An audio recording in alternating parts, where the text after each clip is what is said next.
Bom dia, meus irmãos. É uma alegria podermos nos reunir como corpo do Senhor, como igreja de Cristo, para aprendermos mais da nossa teologia reformada, a teologia bíblica. Nesta manhã, após este culto abençoado, onde ouvimos a palavra do Senhor com o nosso seminarista Lucas Vanzella, vamos agora para a nossa escola bíblica dominical, onde aprenderemos sobre a pessoa do Espírito Santo. Já vimos no domingo passado um pouco sobre isso, né? Na questão de número 10, onde nós iniciamos a falar um pouco do Espírito Santo, da pessoa do Espírito Santo, seus atributos, dizendo que ele é Deus. E nessa lição de hoje, a lição de número 11, para você que é membro da Igreja Presbiteriana de Jardim Horizonte Azul, né, nós daremos sequência aos nossos estudos na página 83. Para você que está nos assistindo pelo YouTube, nós vamos disponibilizar um PowerPoint para que você acompanhe passo a passo a nossa matéria da nossa lição de hoje. Então, abordaremos como o Espírito Santo agiu no Antigo Testamento, né? Visto que a Igreja moderna fala muito do Espírito Santo no Novo Testamento, e mais especificamente após a ascensão de Cristo aos céus, né? Quando o Espírito Santo desce ali em Atos 2, e enche os discípulos com o Espírito Santo, e a partir dali, então, a narrativa da Igreja moderna se constrói em cima de dons espirituais, em cima de um batismo com o Espírito Santo. A partir dali, o que as Escrituras não confirmam, né, com essa narrativa. Então, nós vamos aprender hoje como o Espírito Santo agiu antes do Novo Testamento, né, antes do ministério de Cristo, né, como ele agiu no Antigo Testamento, na criação, na revelação, né, na sua capacitação, na redenção. E no domingo que vem nós veremos, então, acerca do batismo com o Espírito Santo. Vamos orar ao Senhor antes de iniciar a nossa aula? Soberano Deus, te louvamos por esta manhã tão preciosa e gloriosa. Te louvamos porque podemos já nesta manhã cultuar a Ti, podemos celebrar o nome do Senhor com cânticos que enalteceram o Teu nome. E ouvimos a Tua palavra poderosa que encheu o nosso coração de ânimo, de alegria, e nos mostrou que o Senhor é um Deus que nos tira das trevas para a luz, da vida para a morte, ou da morte para a vida. O Senhor é um Deus que nos transforma, como o Senhor assim diz na tua palavra. Por isso, Senhor, muito obrigado por tudo que já tem feito e pedimos que o Senhor continue nos abençoando agora na nossa escola bíblica dominical. Se conosco, Pai, o que te pedimos em nome de Cristo Jesus. Amém. Amém. Te convido, vamos então compartilhar aqui com vocês um projeto aqui para que você que está nos assistindo na internet possa então nos acompanhar. Nossa lição de número 11, esta é a revista que nós usamos, né? A revista As Grandes Doutrinas da Graça, volume 2, do reverendo Leandro Lima, que é o nosso pastor ali na igreja de Santo Amaro, né? Então, essa revista, esse volume 2, ele aborda soteriologia, o que nós aprendemos, né, já na primeira parte da revista, e estamos na segunda parte da revista, em que vai estar falando da pneumatologia, ou seja, tudo aquilo que se refere ao Espírito Santo. E, posteriormente, estudaremos sobre eclesiologia, então estudaremos sobre a Igreja de Cristo, né, sobre formação, a sua expansão, né, forma de governo, né, e por fim, estudaremos escatologia, acerca da doutrina dos últimos acontecimentos. Vou tocar aqui, vamos lá. Então, no Antigo Testamento, então, os profetas anunciaram um tempo especial quando o Espírito Santo seria derramado. Isso significa que o Espírito Santo não estava em atuação no Antigo Testamento? É uma pergunta que todos fazem. Se os profetas, eles anunciavam, né? Isso está em toda a narrativa profética, tá nos livros, até aqueles livros que nós achamos que não tem atuação do Espírito Santo ali, ou que a igreja moderna acha que não, né? Livros como Abacuque, como Joel, como Sofonias, né? Se esses profetas e os demais, então eles falavam, como Joel, que Deus então derramaria o Espírito Santo em um determinado tempo especial, então a pergunta que muitos fazem é: então, se os profetas narravam de um tempo futuro, um tempo especial que Deus derramaria o seu espírito, então ele não estava atuando no Antigo Testamento? Quando nós pensamos no Espírito Santo, logo lembramos do quê? Como eu disse no começo, a igreja moderna, quando fala do Espírito Santo, lembra-se no dia de Pentecostes, talvez seja essa o seu pensamento também, né? Que foi em Pentecoste que se constrói toda a narrativa, que Deus enviou o Espírito Santo do céu e ele encheu os discípulos e capacitou-os à tarefa de pregar o evangelho em todo mundo, e assim o evangelho sofreu a sua expansão, como nós veremos na matéria de eclesiologia, como a igreja avançou, né, a partir de Atos 2. Bom, sabemos que a partir de Atos 2, né, a partir daí a igreja cristã começa então a desenvolver e também, né, que o Novo Testamento passou a ser proclamado, né, então os discípulos de Jesus, os apóstolos, começaram então a redigir, né, um Novo Testamento, aquilo que nós conhecemos hoje como Novo Testamento, né, de Mateus a Apocalipse.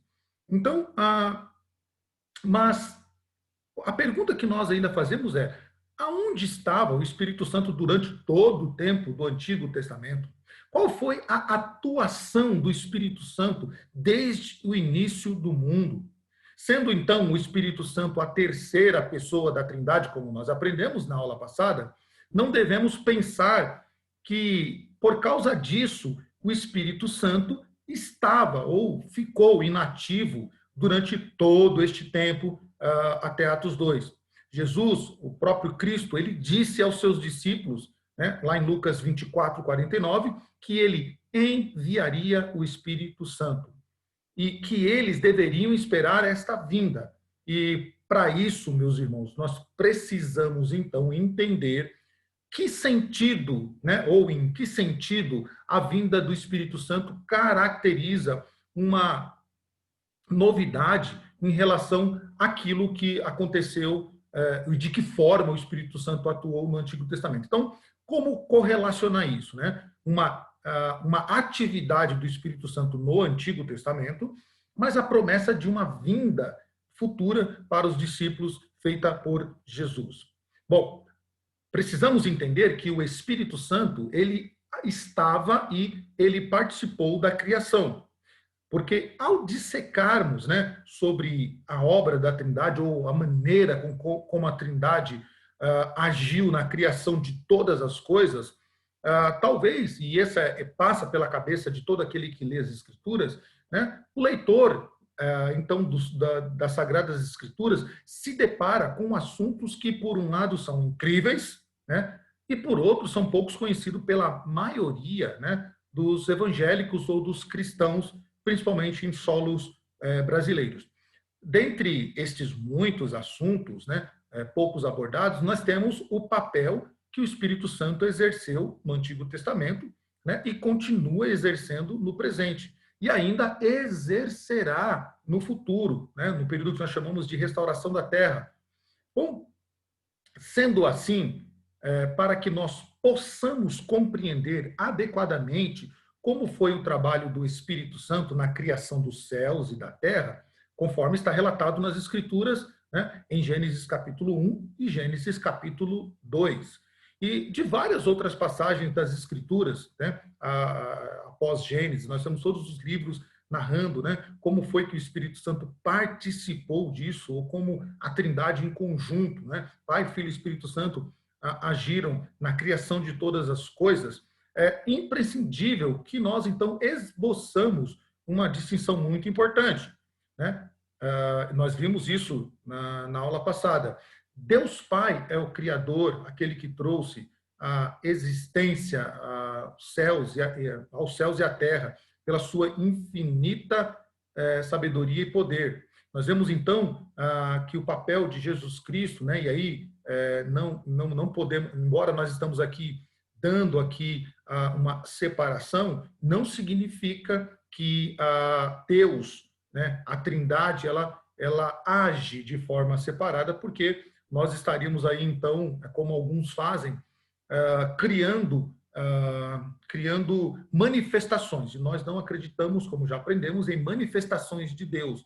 né? Como alguns defendem, que Deus agiu criando, Cristo agiu redimindo e o Espírito Santo consolando, né? Os três agiram de forma criadora, de forma redentora e de forma consoladora, né? Então, houve aí, no começo de tudo, uma uniformidade do papel da divindade na criação.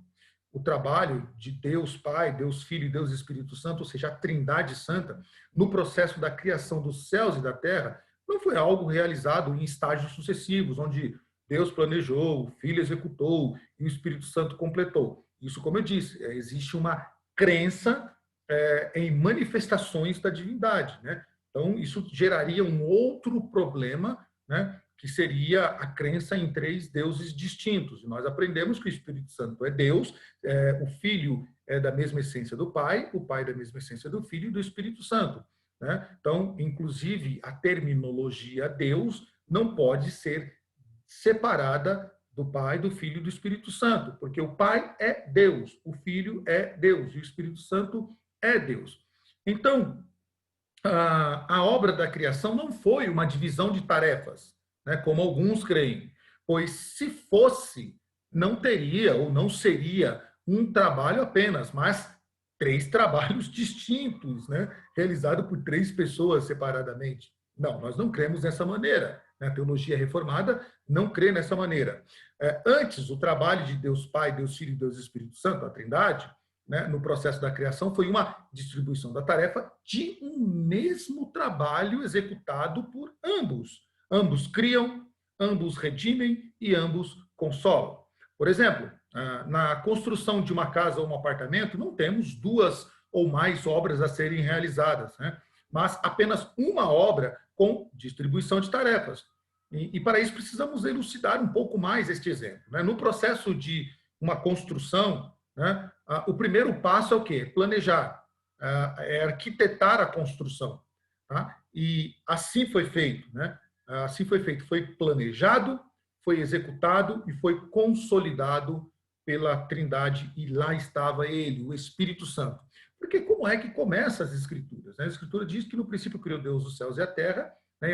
E a terra estava sem forma e vazia, e o Espírito Santo pairava sobre a face das águas. Né? Então o Espírito Santo estava lá. Gênesis 1, 2 demonstra, primeiramente, que a criação de toda a matéria, a animação e, por fim, a preservação da mesma, a qual é obra do Espírito Santo, desse modo, se não, podemos ver aqui, nós temos que observar alguns aspectos do trabalho específico do Espírito Santo na criação dos céus e da terra. Bom, alguns aspectos importantes que nós não podemos fazer a leitura de Gênesis 1, 2 sem observar esses aspectos. Primeiro, pairava sobre uma desordem, sobre uma possível desordem. Né? Antes da criação da terra estar completa e em ordem para ser habitável, o Espírito Santo já estava presente desde o início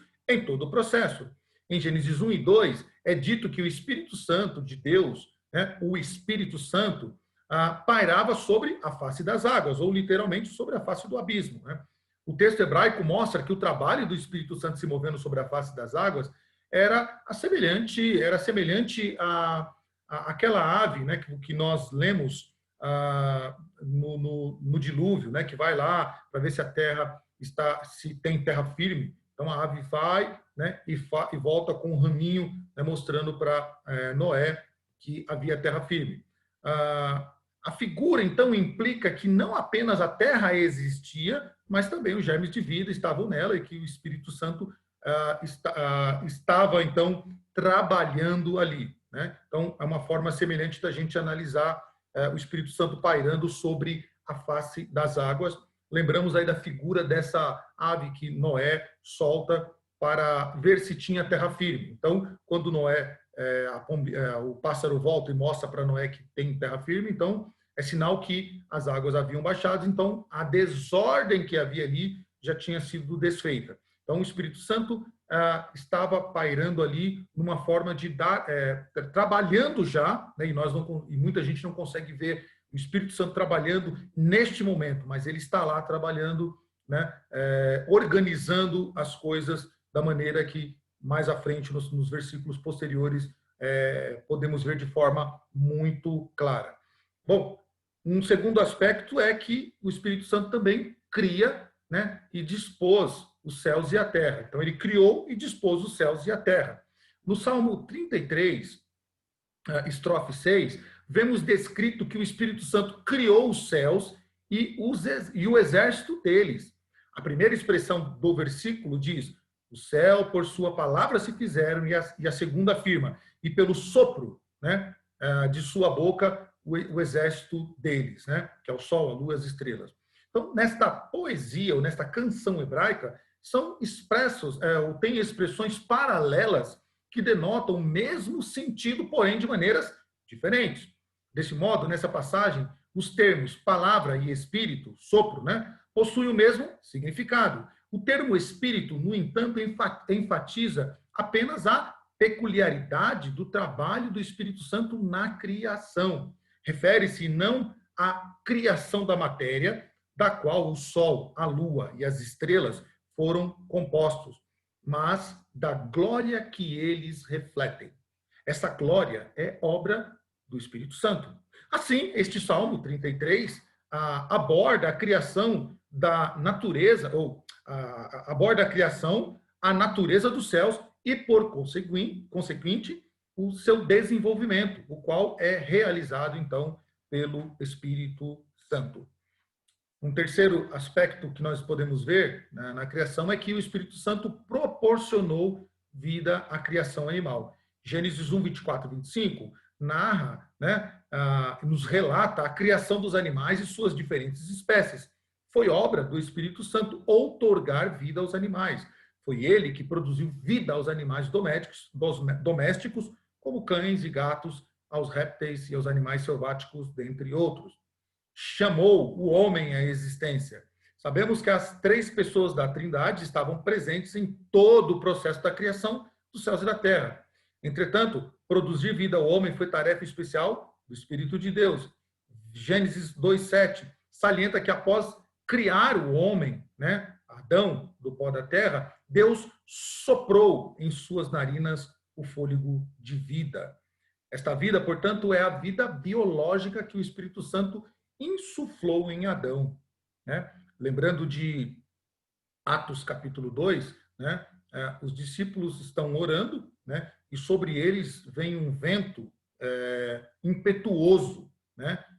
O sopro do Espírito Santo estava ali, atingiu todos aqueles discípulos, e a partir dali eles foram capacitados por Deus para pregar o evangelho e expandir a obra de Cristo. Muito parecido isso, né? O sopro no homem, em Adão, dando vida biológica para ele, e o sopro do Espírito Santo na vida dos discípulos, capacitando eles para uma obra espiritual. Não obstante a isso que nós lemos, Jó 33, 4 e o Salmo 104, estrofe 30, destacam mais claramente o trabalho do Espírito Santo na criação. Jó afirma que o Espírito Santo teve um papel específico na formação do homem. E o Salmo 104, estrofe 30, por sua vez, declara que ele realizou um trabalho similar na criação dos animais. E, em geral, a expressão envias o teu espírito, eles são criados, não faz alusão aos homens, mas à diversidade dos animais que foram criados, as quais são mencionados nos versículos 25 e 29, ou estrofe 25 a 29. Logo, o salmista está se referindo aos animais e à sua preservação. Na nossa revista, o reverendo Leandro destaca um ponto muito interessante sobre o Espírito Santo. Ele diz assim: o Espírito Santo, segundo o texto sobre a história dele pairar sobre a face das águas, diz assim: o Espírito Santo, segundo o texto, pairava sobre as águas. A ideia é que ele estava energizando ou incubando a terra. Ele serviu de instrumento pelo qual Deus trouxe à existência as coisas que não existiam. Isso mostra que o Espírito Santo esteve em atuação desde o início do mundo. O primeiro versículo narra a criação do universo do nada. Deus criou os céus e a terra. por seu imenso poder criador. Deus fez o mundo passar a existir do nada, Hebreus 11, versículo 3. Mas quando Deus trouxe a terra à existência, ela não estava pronta e ela não era própria para ser habitada. E aí nós somos informados, diz o reverendo Leandro, que seu aspecto era informe e vazio. E é aí que começa a obra do Espírito Santo. A Bíblia diz que ele pairava sobre a face das águas, ele pairava sobre uma terra recém-criada, que era sem forma e vazia, e somente habitada pelas trevas. Esses três elementos descrevem o estado da terra quando Deus a criou. Algo sem forma, nos dá a ideia de algo inacabado e que ainda não pode ser identificado. Quando Deus diz que a terra era sem forma e vazia, estava dizendo que ela não possuía nada daquilo que deveria ter. Ela estava um caos. Na verdade, algumas Bíblias usam aqui o caos para identificar o estado em que a terra estava, né, um estado de trevas. E aí ele diz que este era um projeto grandioso de Deus, né? E o Espírito Santo, então, ele traz vida à terra, né, que Deus, então, criou. Então, o papel do Espírito Santo foi criar vida na terra que Deus criou. Bom, nosso segundo ponto da revista, a revista vai tratar sobre o Espírito Santo e a revelação. É ele quem vai revelar, né, a palavra, vai revelar a vontade de Deus. É ele quem vai revelar, né, aquilo que Deus quer para o homem. O reverendo Leandro diz no primeiro parágrafo da revista, na página 85, que uma outra atuação do Espírito Santo desde o início foi na revelação divina. Por si mesmo, o homem nunca poderia ter conhecido Deus, simplesmente porque Deus é tão transcendente ao homem infinito que toda possibilidade de descoberta por parte do homem seria absolutamente frustrada. Então Deus faz o que? Um processo progressivo de se revelar ao homem. E a expressão mais clara disso está em Hebreus, né? Capítulo 1, quando mostra claramente ali que Deus falou muitas vezes e de muitas maneiras. E depois, para a melhor preservação e propagação da verdade, para o mais seguro estabelecimento e conforto da igreja, contra a corrupção da carne e malícia de Satanás no mundo, foi igualmente servi-lo a escrever. E assim surgiu a Escritura Sagrada, ou o livro inspirado pelo Espírito Santo. Então, Hebreus capítulo 1 vai dizer que Deus outrora nos falou pelos pais e pelos profetas, agora nos falou pelo Filho, e agora nos fala pelo Filho. E nós entendemos que Deus vem se revelando progressivamente. Falou com os pais, os patriarcas, falou audivelmente, né, por manifestações sobrenaturais. Os profetas depois foram os representantes de Deus, aonde se ouvia a vontade de Deus, né? Então, os profetas eram este veículo. Jesus Cristo foi a expressão máxima da revelação de Deus. Jesus Cristo, sendo Deus, ele nos revelou a vontade de Deus de forma clara e plena. E agora, hoje, nos fala pela Escritura, que é o livro inspirado pelo Espírito Santo. Então, notem que o papel do Espírito Santo no Antigo Testamento é tão importante porque é ele quem instrui, né, e inspira tanto os pais quanto os profetas a serem instrumentos de Deus, né, e mostram a eles a vontade de Deus que seria progressiva, chegando até nas Escrituras. Na revista, o reverendo Leandro faz uma abordagem bem interessante no finalzinho do parágrafo, onde ele diz assim, que o escritor chamado Edward Palmer, ele faz de forma assertiva uma declaração que diz assim: devido à inspiração do Espírito Santo, está garantida a exatidão de que se diz nas Escrituras sobre os eventos passados. Apesar das falhas de memória e apesar dos erros que naturalmente acontecem em qualquer relato de segunda ou milésima mão, a Bíblia está livre desses erros e o motivo se deve exclusivamente à atuação do Espírito Santo falando com os patriarcas e com os profetas e com os apóstolos. Então, por que nós cremos na Bíblia Sagrada e no Antigo Testamento das coisas que ali estão escritas? Porque houve inspiração do Espírito Santo de Deus. Por isso cremos que é Ele quem inspira os patriarcas e os profetas a relatarem tudo o que está ali para o nosso crescimento espiritual e nosso entendimento das coisas que foram criadas e a própria atuação do Espírito Santo. Bom, algumas capacitações especiais que nos tratam aqui sobre o Espírito Santo. O Espírito Santo, então, atuava nos seres humanos no Antigo Testamento, né? Uma das tarefas específicas do Espírito Santo era capacitar homens para realizar certas obras. Então, nós podemos enxergar o Espírito Santo no Antigo Testamento observando capacitações especiais que ele deu a algumas pessoas. Então, veja, por exemplo, o chamado de Bezalel, né, que foi capacitado para confeccionar os objetos que seriam postos no tabernáculo.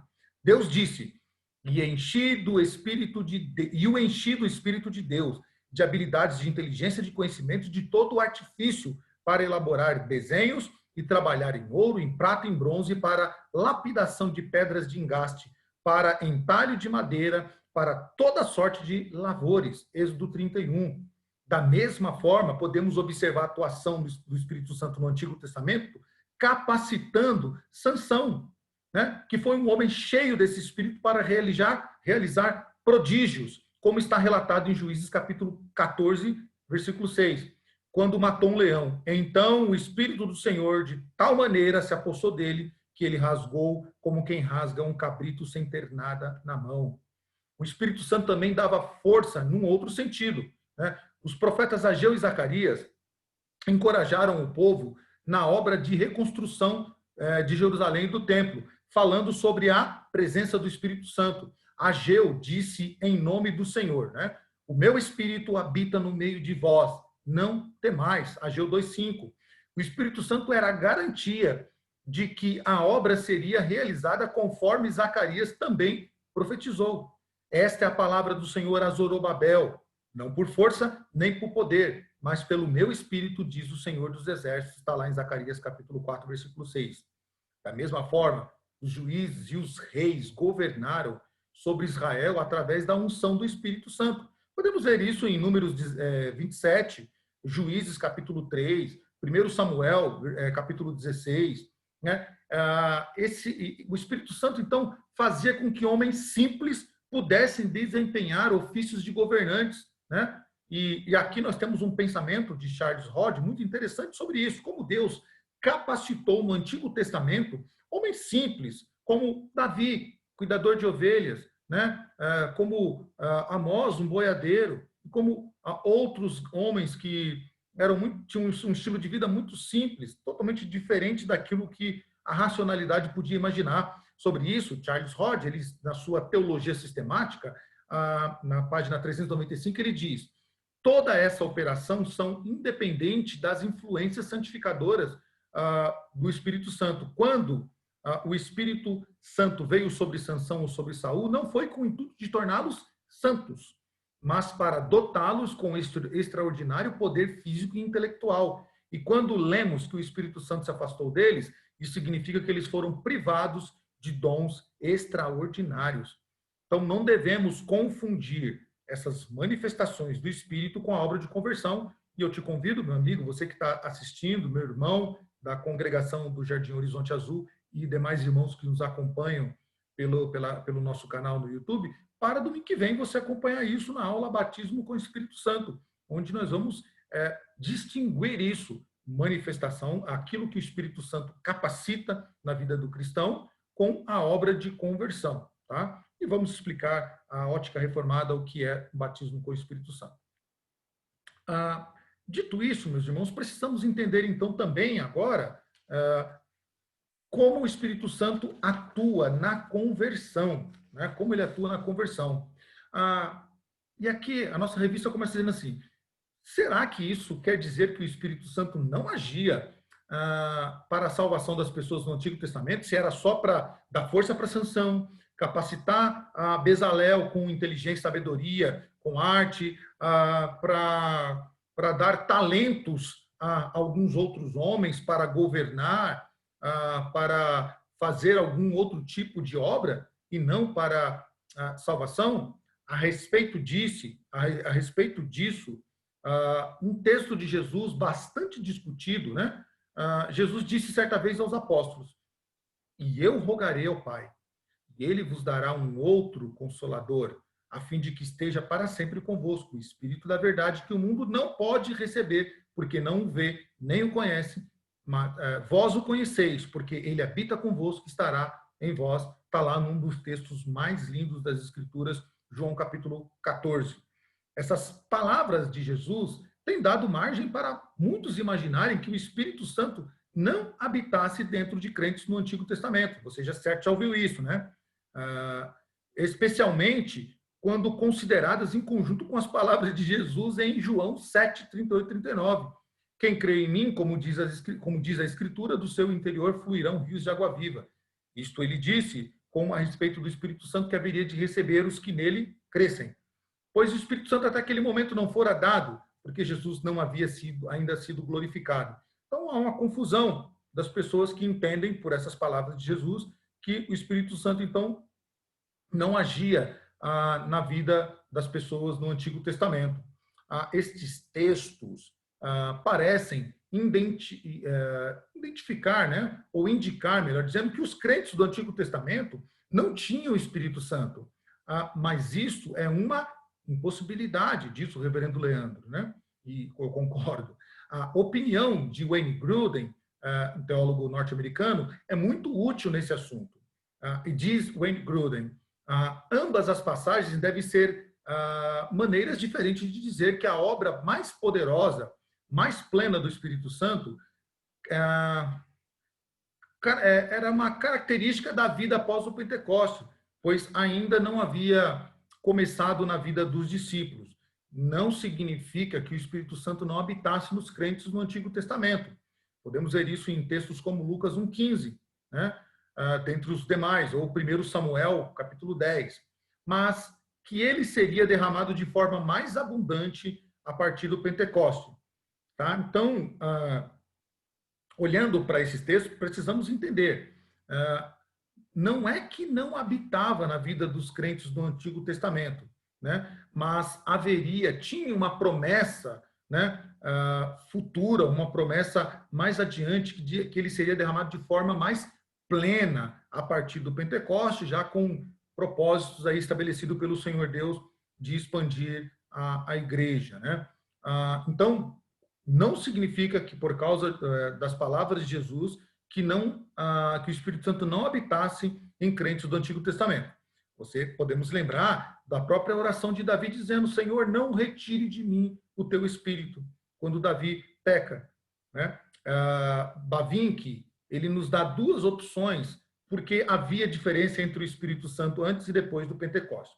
Em primeiro lugar, pelo fato de que a velha dispensação sempre olhava para frente, para o dia em que surgiria o servo do Senhor, sobre quem o Espírito Santo repousaria em toda a sua plenitude. E, em segundo lugar, o Antigo Testamento, ou o Velho Testamento, prediz que, embora houvesse já naquele tempo uma certa operação do Espírito Santo, que esse Espírito seria derramado sobre toda a carne e não só mais sobre um povo, né? Um povo específico, no caso judeu. John Stott também narra ou contribui com a nossa aula, um trecho retirado do seu livro Batismo e Plenitude do Espírito Santo. Primeiro, antes de Stott, não há sentido em pensar que o Espírito Santo não agisse nos crentes, né? No Antigo Testamento ou no Velho Testamento. Não há sentido em nós entendermos que só passou a habitar na vida de crentes após o Novo Testamento, após o derramamento em Atos 2. Seria um pouco contraditório, né? Ou muito contraditório em achar isso. E sobre isso, John Stott nos ajuda, né? Dizendo assim que no tempo do Antigo Testamento, ele estava incessantemente ativo na criação, na preservação do universo, na providência e na revelação e na regeneração dos crentes e na capacitação de pessoas especiais para tarefas especiais. Então, John Stott ele nos ajuda a entender isso. Qual era o papel do Espírito Santo no Antigo Testamento? Criar, preservar, trabalhar na providência, na revelação, na regeneração de crentes, na capacitação de pessoas especiais para tarefas especiais. A regeneração é impossível sem a atuação do Espírito Santo. Então, se havia crentes no Antigo Testamento e essas pessoas precisavam ter o Espírito Santo, né, elas precisavam do Espírito Santo para serem regeneradas.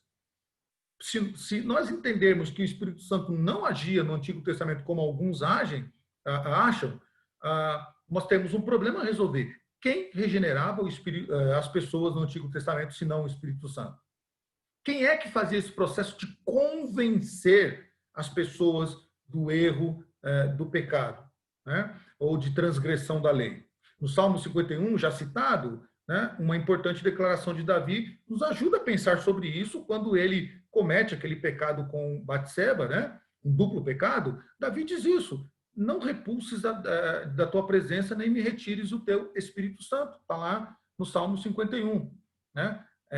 Claro, né, que isso não é possível sem o Espírito Santo. Lloyd Jones, né, nos ajuda também, ou contribui com o nosso pensamento sobre isso, dizendo essas palavras do seu livro Deus, o Espírito Santo. Aqui estava um homem sobre a velha dispensação, um homem anterior ao Pentecoste, e orou para que Deus não retirasse dele o Espírito Santo. E Salmo, né, segundo, conforme Lloyd Jones, e é o nosso pensamento, a oração de Davi nos mostra e reforça o pensamento da atuação do Espírito Santo no Antigo Testamento, né? Porque Atos 2 não tinha acontecido ainda, o derramamento do Espírito Santo em Atos 2 não tinha ainda acontecido, iria acontecer muito tempo depois, mas Davi já está pedindo, né, para que Deus não retire dele o seu Espírito Santo. Se Davi tinha o Espírito Santo, devemos pensar que todos os demais crentes, como Abraão, Isaac, Jacó, José, todos os crentes do Antigo Testamento, tinham o Espírito Santo, né? Calvino nos ajuda também, né, e ele diz que tudo que o Senhor tinha feito e sofrido para adquirir salvação para o gênero humano pertencia tanto aos crentes do Antigo Testamento quanto a nós. E, de fato, eles tinham o mesmo Espírito que nós temos, mas pelo qual Deus regenera os seus para a vida eterna. Glória a Deus, né? Por isso que é isso que nós cremos. Tanto Calvino quanto Lloyd Jones nos ajudam nesse entendimento de que o Espírito Santo agia assim no Antigo Testamento, também regenerando as pessoas, né? Não só capacitando ele com funções especiais para pessoas especiais, mas também transformando a vida de pessoas. Mas há uma diferença no sentido de que derramar do Espírito Santo era mais restrito. Após o Pentecoste, vemos um derramar generalizado, especialmente incluindo outros povos. Então, para sintetizar aqui, no Antigo Testamento, o Espírito Santo agiu sobre um povo, né? O povo hebreu, e com raras exceções em alguns outros, mas a regra era o povo hebreu. Após o derramamento do Espírito Santo em Atos 2, outros povos foram alcançados, né? Outras pessoas fora do povo hebreu foram alcançadas pelo Espírito Santo, sofreram um derramamento sobre outras nações, né? Porque agora o Senhor Deus tem a igreja, que é o povo de Deus, onde está reunido todos os povos, não mais só judeu, mas agora gregos, agora gentios, todos fazem parte do povo de Deus escolhido, a sua igreja. Tá? Alguns livros para a nossa compreensão, mas antes disso, né, finalizando, o reverendo Leandro, ele finaliza na revista dizendo isso, justamente o que nós acabamos de dizer, né? O Espírito Santo, ele atuou de forma gloriosa, né? E nós precisamos entender isso, que não podemos dizer ou concordar com alguns teólogos liberais de que o Espírito Santo não agia no Antigo Testamento. Ele agia, criando, dando tarefas especiais para alguns homens especiais, mas estava também fazendo o quê? Preparando a revelação total de Deus, a revelação plena de o Senhor Deus ao homem, né? Falando pelos pais, pelos profetas, estava também regenerando o homem e preparando, né, o seu povo para aquilo que vai ainda acontecer, né? Então, a obra do Espírito Santo no Antigo Testamento é de fundamental importância, né? E está muito clara nas Escrituras. Não aquele pensamento de que ele agia em pequenas porções, né? Ou de que ele não agia de forma objetiva no Antigo Testamento, mas só para obras materiais ou para dar força ou para dar algumas capacitações especiais aos homens, locais para os homens.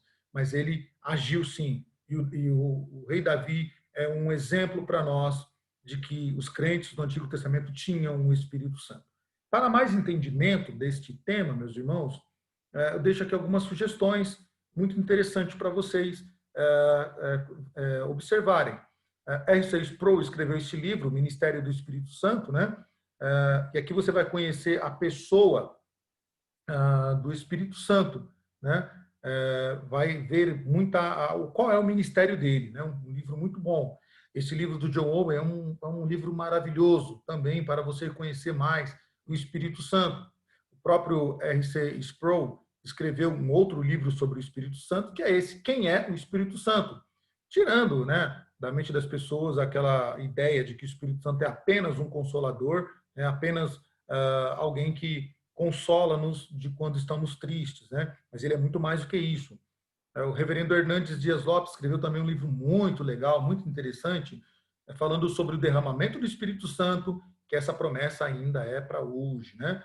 O reverendo Augusto dos Nicodemos também escreveu um livro muito, muito bom sobre o Espírito Santo, que o nome dele é Cheio do Espírito Santo. Deve estar com uma capa diferente, mas é um livro que ainda tem circulação. Joel Bick, juntamente com Joseph Pipa, escreveu um livro também, A Beleza e a Glória do Espírito Santo. É um livro fantástico também, onde vai mostrar a obra, né, do Espírito Santo, obra de salvação, e todo o propósito de Deus em salvar os seus escolhidos. Martin Lloyd Jones, também escreveu um livro chamado O Batismo do Espírito Santo e o Batismo e os Dons do Espírito Santo. Um livro muito, muito interessante, né? Embora tenha algumas coisas que a gente diverge aí, mas num todo é um livro bem legal. Tem a teologia, se você quer conhecer mesmo sobre o Espírito Santo mais a fundo, a Dogmática Reformada de Herman Bavinck é um livro em que ele vai abordar o Espírito Santo, a Igreja e a Nova Criação. Ele vai fazer uma abordagem completa, detalhada do Espírito Santo na sua teologia sistemática. É um livro muito interessante, né? E outros mais aqui, como Charles Hold, né? Sua teologia sistemática, o Wayne Grudem, a teologia sistemática do Grudem também aborda detalhadamente sobre o Espírito Santo. Bavinck falamos, John Stott falamos, não falamos, né? Batismo e Plenitude do Espírito Santo. E Lloyd Jones também, um outro livro que ele fala que é bem melhor do que aquele outro, né, que eu citei, mas Deus e o Espírito Santo é um livro muito interessante também. E John Calvin, as Institutas, né, no tomo 2, né, ele vai falar sobre o Espírito Santo, como ele agiu de forma regeneradora no Antigo Testamento. Isso aí, meus irmãos, esta é a aula de hoje. Já convidando vocês para o próximo domingo aprendermos sobre o batismo com o Espírito Santo, como é que a teologia reformada crê no batismo com o Espírito Santo. De que forma nós cremos? Nós concordamos com o pentecostalismo? Nós discordamos do pentecostalismo? Nós temos uma visão meio pentecostalismo e meio tradicional? Bom, se você quer conhecer um pouco mais da nossa teologia, se você quer aprender o que nós entendemos sobre batismo com o Espírito Santo, te convido para domingo que vem aprender um pouco mais sobre este tema, ainda dentro da pneumatologia, aprendendo sobre a pessoa do Espírito Santo, como nós aprendemos semana passada. Se você perdeu essa aula, ela está no nosso canal aqui no YouTube. Nosso professor, nosso irmão Jackson Cavalcante, ministrou essa aula, está ali, e convidamos já para você para domingo que vem. Ok? E também convidamos você, meu querido, que ainda não conhece a nossa igreja, você é um convidado a estar na nossa igreja aqui no Jardim Horizonte Azul, na rua Vilfredo Pareto, número 168. Nós já voltamos às atividades, né? Já uns 3 domingos já estamos com os cultos presenciais de forma reduzida, respeitando aí o protocolo de saúde que foi pedido a todos os estabelecimentos públicos, mas estamos ali para receber você que queira nos conhecer, que queira nos fazer uma visita. Você é nosso convidado e ficaremos muito felizes com a sua presença. E continue aqui visualizando os nossos vídeos do nosso canal. Se você ainda não é inscrito no nosso canal, se inscreva, né, ative o sininho aí para que você fique informado das programações da Igreja Presbiteriana de Jardim Horizonte Azul. Deus abençoe a sua vida, meus irmãos. Deus abençoe a sua família. Um ótimo domingo a todos, em nome de Jesus Cristo. Amém.